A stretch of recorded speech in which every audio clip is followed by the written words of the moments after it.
नमस्कार दोस्तों, Agnivesh coaching classes के YouTube चैनल पर आप लोगों का बहुत बहुत स्वागत है। मैं आज इस वीडियो में दो विषय पर चर्चा करूंगा बहुत ही कम समय में। वो दो विषय सिर्फ 2-2 मिनट से ज्यादा नहीं होंगे। आइए हम सबसे पहले वो दो विषय के बारे में जानते हैं। पहला जो हमारा विषय है वो स्वास्थ्य होगा, दूसरी शिक्षा। सबसे पहले हम स्वास्थ्य पर बात करते हैं।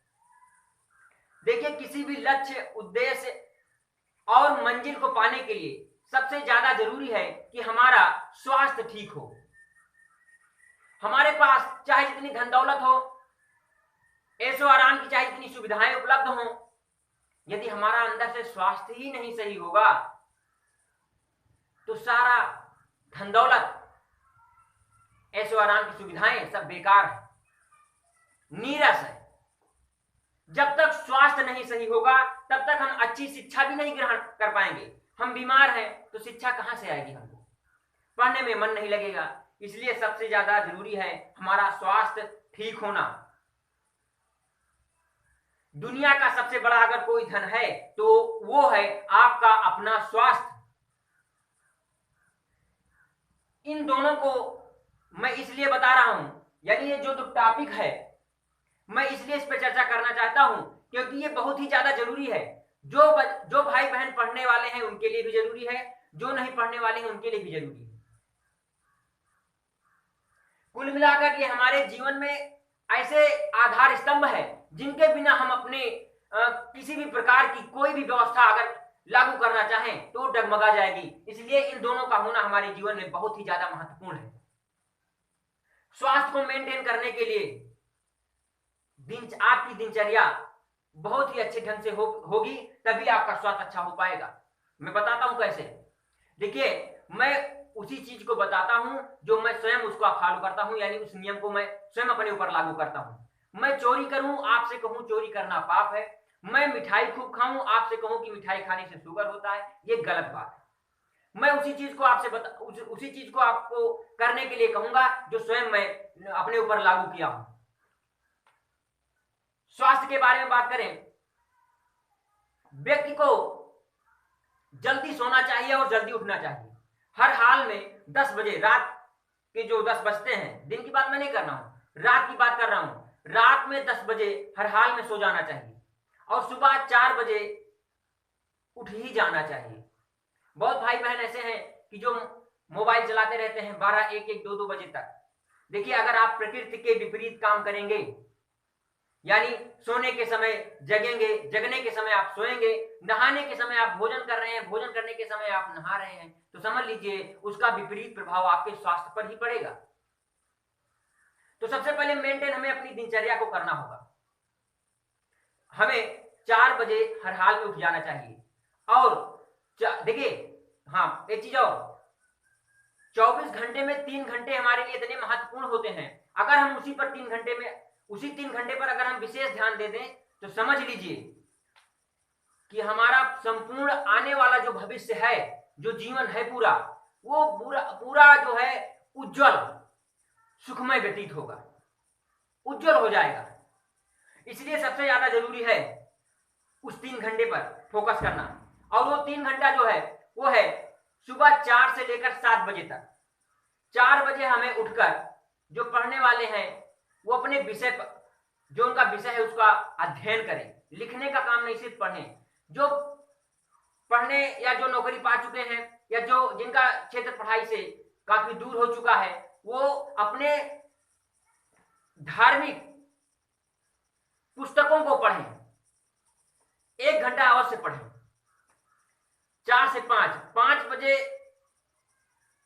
अपने पढ़ाई वाले जो अध्ययन का जो क्रम है उसको बंद कर दें। 5 बजे से 6 बजे के बीच नित्य क्रिया, योग, प्राणायाम करें 1 घंटे। उसके बाद स्नान करें।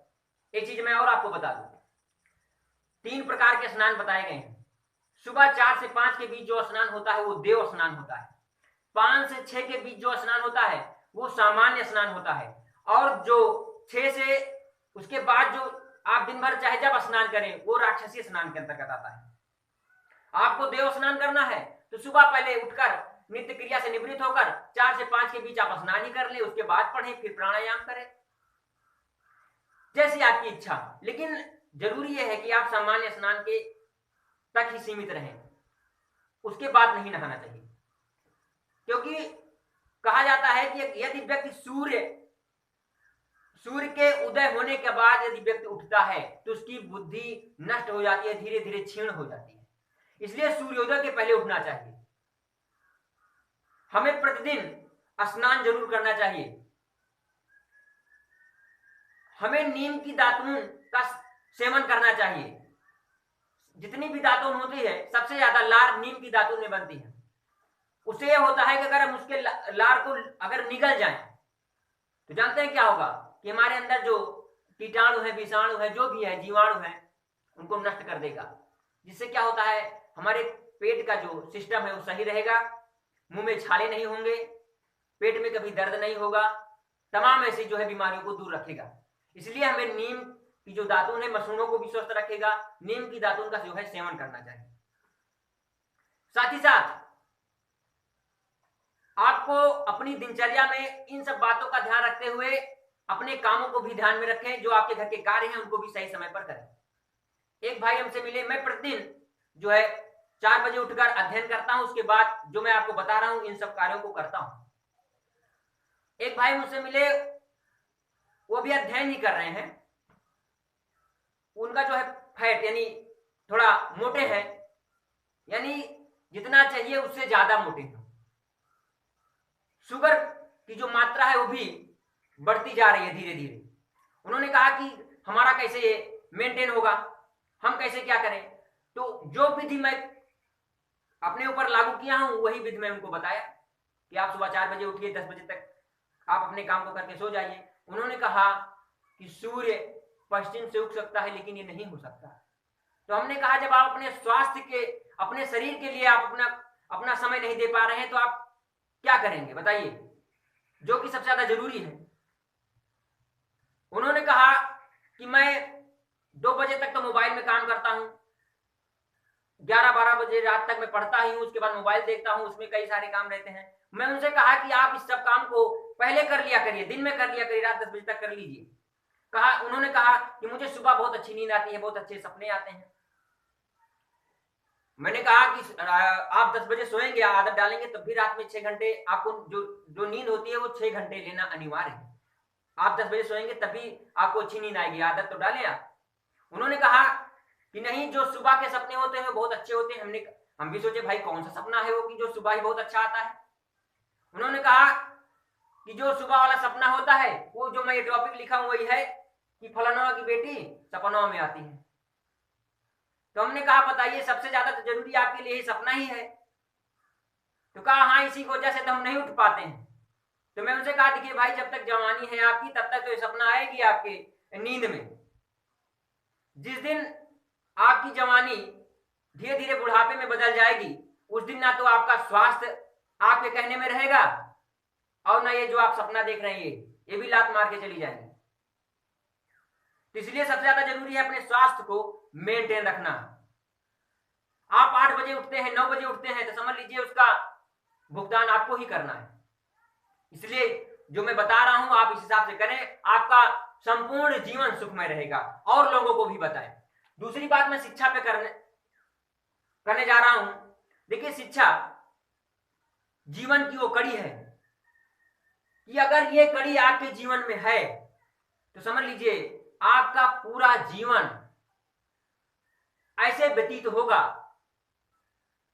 कि जिसकी आप कल्पना नहीं कर सकते हैं। यदि व्यक्ति वास्तविक शिक्षित है, हम डिग्री की बात नहीं कर रहे हैं, जो संस्कार रहित शिक्षा है, अगर व्यक्ति उसको ग्रहण किया है तो समझ लीजिए वो कुछ ना कुछ करने की काबिलियत अपने अंदर रखता है। हर चीज डिग्री पर नहीं डिपेंड होती है। कुछ भाई बहन ऐसे हैं कि जो 15 से 20 घंटे तक पढ़ने की क्षमता रखते हैं, बहुत कम सोते हैं, बहुत ज्यादा पढ़ रहे हैं। मैं उनसे रिक्वेस्ट करता हूं कि आप जब इतनी मेहनत कर रहे हैं, 10 से 12-15 घंटा अगर आप पढ़ाई पे समय दे रहे हैं तो कुछ ऐसा काम करें कि आपके खड़े होने से पहले लोग खड़े हो जाएं, आपके चलने से पहले लोग आपके कदमों से कदम मिलाने के लिए, चलने के लिए तत्पर हो जाएं। कुछ ऐसा काम करिए। आप ऐसा काम करिए कि आप हजारों लाखों लोगों को रोजगार दे दें। जब आप इतना अध्ययन कर ही रहे हैं तो दूसरों की नौकरी करने से अच्छा है आप स्वयं कुछ ऐसा काम करें जिससे रोजगार दूसरों को दे सके। तभी आपका जो आपकी शिक्षा है सही मायने में वो जो है सार्थक मानी जाएगी। बहुत से भाई बहन ऐसे हैं कि जो मजे लेते हैं दूसरों का, जैसे कोई व्यक्ति पढ़ रहा है तो मजे लेते हैं, अरे तो ऐसा करेंगे वैसा करेंगे। देखिए वो जो आवाज है बहुत छोटी है, जिस दिन आपकी सफलता की दहाड़ गूंजेगी उस दिन वो जो छोटी आवाज है वो उसका पता नहीं चलेगी वो कहां पर है। इसलिए बेकार की बातों पर ध्यान न देते हुए अपने लक्ष्य की ओर ध्यान दें, कर्म पर ध्यान दें। सफलता ये तो ईश्वर के हाथ में है। अपने देखिए कर्म आपके हाथ में है, फल नहीं, इसलिए कर्म पर ध्यान दीजिए, मेहनत करिए। जिस भी क्षेत्र में है उसमें आप मेहनत करें, सफलता आपको दिन प्रतिदिन मिलती ही जाएगी। देखिए व्यक्ति जब तक असफल होना भी जरूरी है, क्योंकि जब हम असफल होते हैं तो हमें सफलता पाने की जो राह होती है वो पता चलता है। उठना है तो झुकना सीखिए, जीतना है तो हारना सीखिए, सफल होना है तो असफल होना सीखिए। ऐसे तमाम बिंदु हैं। किसी अच्छे शायर ने कहा है कि लिखो तो ऐसा लिखो कि कलम रोने पर मजबूर हो जाए। लिखो तो ऐसा लिखो कि कलम रोने पर मजबूर हो जाए, और इस जहां में कुछ ऐसा कर चलो कि लोग आपके पद चिन्हों पर चलने पर मजबूर हो जाएं। तो कुछ आप ऐसा काम करिए शिक्षा के माध्यम से कि समाज प्रकाशित हो सके। तो मैं इन दो टॉपिक पर ये तो बस मैं इसलिए लिख दिया ताकि जो भाई बहन इस तरह का अगर नियम नहीं कर लागू अपने ऊपर कर रहे हैं तो उनके लिए समझ लीजिए आगे के लिए मुसीबत है। वो हमारी द्वारा कही गई बातों का जो है अपने जीवन में उतारें। देखिए फायदा जरूर मिलेगा। देखिए 2-4 दिन में नहीं, नित्य करेंगे तो आने वाले समय में उसका फायदा आपको जरूर मिलेगा। मिलते हैं आपको अगले वीडियो में किसी अच्छी चर्चा के साथ। जय हिंद, जय भारत।